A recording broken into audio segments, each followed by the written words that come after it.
Hello. So in this video, we're going to talk about Hrothsvita of Gandersham's play Dulcitius, also called Agape, Chionia, and Irena, also called, as it's called in this version of the Norton Anthology of Drama, the Holy Martyrdom of the Virgins Agape, Chionia, and Irena. So this is a medieval play. It's a weird medieval play. But all medieval plays are weird, in my experience. I had a professor as an undergrad who said that medieval literature is more postmodern than the postmodernists, and that's definitely the case, I think. And Hrothsvita of Gandersham is a really good example of this. She's also an amazing example of an overlooked literary genius. I would put Hrotsvita in among the most significant, brilliant writers in world history, but she largely gets overlooked, partially because medieval drama is just not that culturally significant today, and partially because her works were lost for centuries. But as the Norton editors say here, so they call her Hrotsvita. I've traditionally heard her called Hrotsvita, but it doesn't matter. So they say, Hrotsvita, a canoness in the 10th century Abbey of Gandersheim in north-central Germany, lays claim to several significant firsts in the history of Western literature. She is the first known Christian dramatist, the first Saxon poet, and the first female historian of Europe. Her plays are the first performable plays of the Middle Ages, and her epic poems are the only extant Latin epics composed by a woman. Now, what's particularly cool about this is she probably reinvented drama in Northern Europe, Western Europe, right? So after Rome falls in the 5th century CE, theater basically stops. Now, there was almost certainly folk performance and stuff that continued on because, people perform. It's what we do. We are imitative animals, as Aristotle might say. But theater as such, sort of formal theater, the way that it existed under Rome, largely just ends. It's done. Nobody is doing it throughout the latter portion of the 5th century, the 6th century, 7th century, 8th century, 9th century, into the 10th century when Hrotsvita shows up. Nobody is doing theater. And to be fair, it's not clear that Hrotsvita does theater as such. It's not clear that her plays, like Dulcitius, were ever actually performed, although personally, I think they probably were.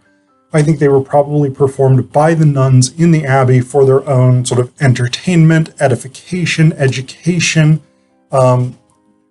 restatement of faith, whatever it is. But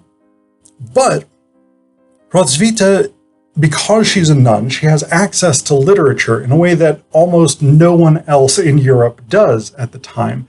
And she reads the Roman playwright Terence. And essentially what she says is, this guy's kind of a misogynist asshole. He has all these negative depictions of women and women's sexuality. I can do the same kind of thing that he does, but I can do that for Christian virgins. And so she has a prologue to one of her plays, or a preface to one of her plays, where she says, "Many Catholics one may find, and we are also guilty of charges of this kind, who for the beauty of their eloquent style prefer the use of pagan guile to the usefulness of sacred scripture. There are also others who, devoted to sacred reading and scorning the works of other pagans, yet frequently read Terence's fiction, and as they delight in the sweetness of his style and diction, they are sustained by learning of wicked things in his depiction. Therefore I, the strong voice of Gandersham," that was a pen name she gave herself, which is a pretty badass pen name. "Therefore I, the strong voice of Gandersham, have not refused to imitate him in writing, whom others laud in reading, so that in that selfsame form of composition in which the shameless acts of lascivious women were phrased the laudable chastity of sacred virgins may be praised within the limits of my little talent. So this is a big theme, actually, across Hrotsvita's plays, at least the three that I'm familiar with, that I actually got to perform in as an undergrad. So Dulcitius is the story of three Christian virgins, Agape, Chionia, and Irena, whose names in Latin mean love, purity, and peace. They are being persecuted by the Romans. Diocletian is the emperor, Dulcitius is the governor, Sicinius is a duke, and then you've got a bunch of random spear carriers, soldiers. So the play starts with Diocletian basically being like, hey, convert back to Roman paganism from this crazy Christianity you've embraced, and I'll marry you to some nice Roman nobility. And the three Christian virgins are like, no thanks, we're happy being Christians, and you're going to hell. At which point Diocletian is like, well, fuck this, you're gonna be tortured to death. I'm gonna send you to Dulcitius, he's gonna take care of that. Dulcitius is like, hey, these Christian virgins are pretty sexy.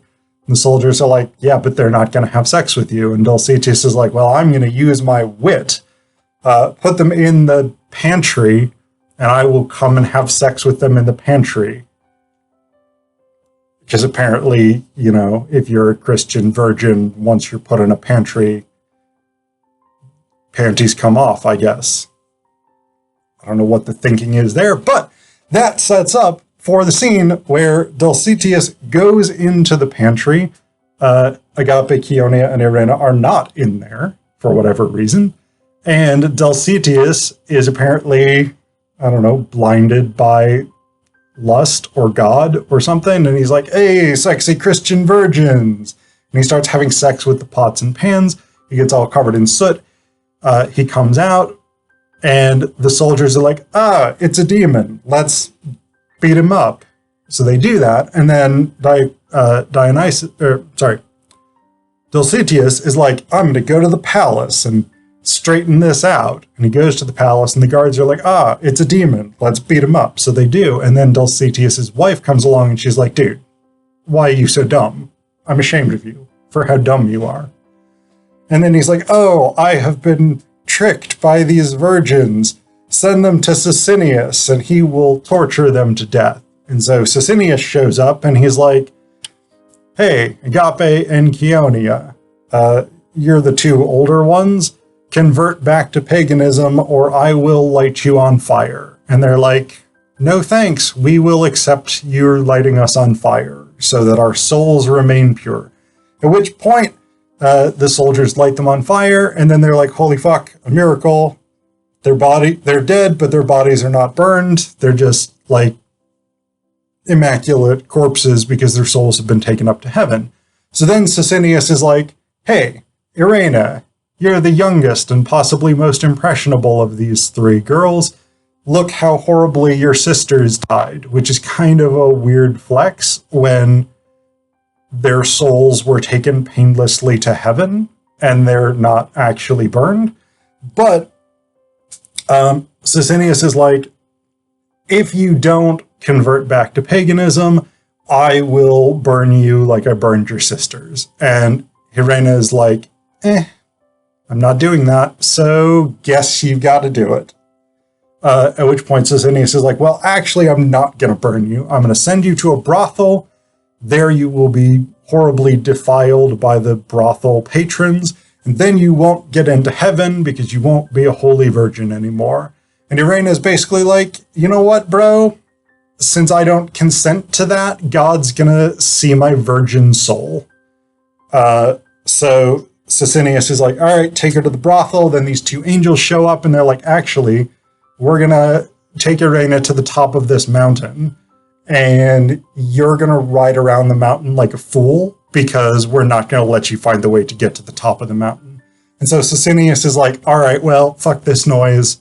Somebody just shoot her with an arrow. And that's how the play ends. Like, Irena just gets shot with an arrow and she's martyred on top of this mountain. And that's it. Like, it's this weird, bizarre, and this isn't even the most fucked up of Hrothsvita's plays. I think that title probably goes to the resurrection of Telemachus and Drusiana. But it's such a bizarre, amazing short play. But one of the things that modern audiences often have difficulty with Hrothsvita, because this is medieval literature, and medieval literature doesn't really develop characters psychologically in the way that contemporary audiences are raised on a diet of the novel, which is basically a psychological form, the way that we have come to expect. Medieval literature is much more plot-driven, and characters are developed through the sort of implications of their actions. So you look at things like the York mystery plays. You look at things like Sir Gawain and the Green Knight. You look at things like Beowulf, like the Norse and Icelandic sagas. There isn't character development in the way that we would tend to expect today. Instead, what we get is characters doing significant actions, things that are important and that tell us about their character without sort of directly telling us how these characters feel about the world. So I want to give you a sense of this just from the opening section of Dulcitius. So I want to read you this opening portion where the three Christian virgins, Agape, Chionia, and Irena, are interacting with Diocletian. That was who I played. I don't know if I said that before. I had said that I performed as an undergrad in 3 of Hrothsvita's plays. I played Diocletian, the emperor. So that was kind of cool. So the play starts out. Diocletian says, "The renown of your free and noble descent and the brightness of your beauty demand that you be married to one of the foremost men of my court. This will be done according to our command if you deny Christ and comply by bringing offerings to our gods." It is worth noting, the Norton Anthology version, translated by Katerina M. Wilson, is not in rhymed verse, is not in rhymed couplets, the way that the original would have been. In fairness, it was also in Latin, so I don't know how easy it is to translate Latin rhymed couplets into English and maintain, the core element of it. But that's what we start out with. Then Agape says, "Be free of care, don't trouble yourself to prepare our wedding, because we cannot be compelled under any duress to betray Christ's holy name, which we must confess, nor to stain our virginity." Diocletian says, "What madness possesses you? What rage drives you three?" Agape says, "What signs of madness do you see?" Diocletian says, "An obvious and great display." Agape says, "In what way?" Diocletian says, "Chiefly in that, renouncing the practices of ancient religion, you follow the useless, newfangled ways of the Christian superstition." So it's not completely unrhymed, it's just not rhymed verse. Agape says, "Heedlessly you offend the majesty of the omnipotent God. That is dangerous." Diocletian says, "Dangerous to whom?" Agape says, "To you and to the state you rule." Diocletian says, "She is mad, remove the fool." Chionia says, "My sister is not mad, she rightly reprehended your folly." Diocletian says, "She rages even more madly, remove her from our sight and arraign the third girl." Irena says, "You will find the third too, a rebel resisting you forever." Diocletian says, "Irena, although you are younger in birth, be greater in worth." Irena says, "Show me, I pray, how?" Diocletian says, "Bow your neck to the gods, set an example for your sisters and be the cause of their freedom." Irena says, let those worship idols, sire, who wish to incur God's ire. But I won't defile my head anointed with holy unguent by debasing myself at the idols' feet." Diocletian says, "The worship of gods brings no dishonor, but great honor."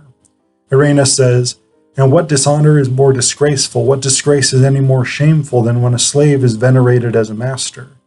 Diocletian says, "I don't ask you to worship slaves, but the mighty gods of princes and greats."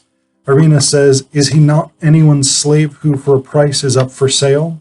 Diocletian says, "For her speech so brazen to the torture she must be taken." Irena says, "This is just what we hope for. This is what we desire, that for the love of Christ through tortures we may expire. Diocletian says, let those insolvent girls who defy our decrees and words be put in chains and kept in the squalor of prison until Governor Dulcitius can examine them. So that's the opening portion. So again, there's not much here in the way of real like psychological development, but what we get is this sort of following along of the hagiographic sources, because this is a play that comes out of hagiography, that is the saints' lives tradition.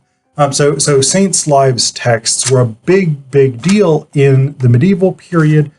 They were a way of sort of commemorating the sacrifices and the suffering of holy figures for Christianity. And Agape, Chionia, and Irena are in this tradition. They are from, their story is from the Acta Sanctorum, the Acts of the Saints, an encyclopedia of the saints recognized by the Roman Catholic Church, according to the footnote here in the Norton Anthology. And so, this style of like very direct sort of suffering for Christ, dying for Christ, embracing suffering for Christ specifically, these are big components of the saints' lives tales. And so we get that in a way that makes a lot of sense to the medieval mind, but doesn't necessarily make as much sense to the modern mind, because the idea of martyrdom, of suffering for Jesus, things like this, these are not necessarily that common in the modern Western world. The idea of suffering for one's faith is much more rare in much of the world today than it was in, not even really in the medieval period, but in the sort of early Christian period where Christians were being persecuted by Rome.